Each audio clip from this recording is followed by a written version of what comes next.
দেশের শান্তি শৃঙ্খলা রক্ষা শুধু নয়, বিশ্ব শান্তি প্রতিষ্ঠাতেও বাংলাদেশ সেনাবাহিনীর এই আত্মত্যাগ অব্যাহত।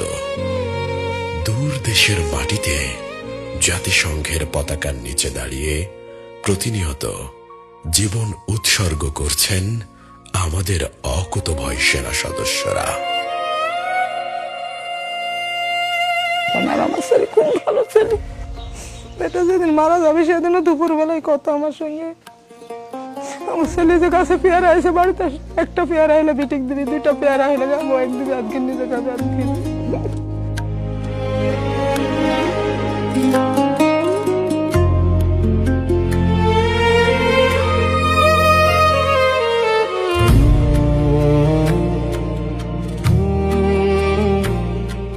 যখন রাস্তা দিয়ে আমি যাই, আমি তার এখনো খুশি যে আমি যদি তারা একবার দেখতে পাইতাম।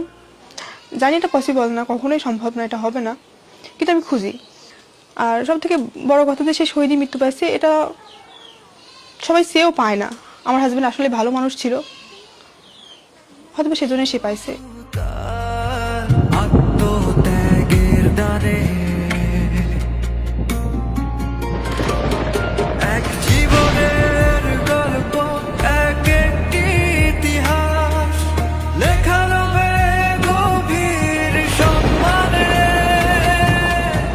তাদের এই আত্মত্যাগ শুধু একটি পরিবার নয়, পুরো জাতিকে ঋণী করে রাখে।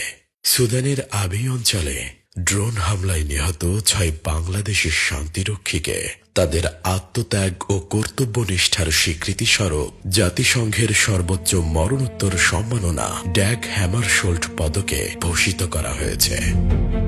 পাশাপাশি জাতিসংঘ শান্তিরক্ষী দিবস উপলক্ষে গণপ্রজাতন্ত্রী বাংলাদেশ সরকারের মাননীয় প্রধানমন্ত্রী সুদানের শহীদ 6 জন শান্তিরক্ষীর পরিবার এবং বিভিন্ন শান্তিরক্ষা মিশনের দায়িত্ব পালনকালে আহত সশস্ত্র বাহিনীর সদস্যদের সম্মাননা প্রদান করেন।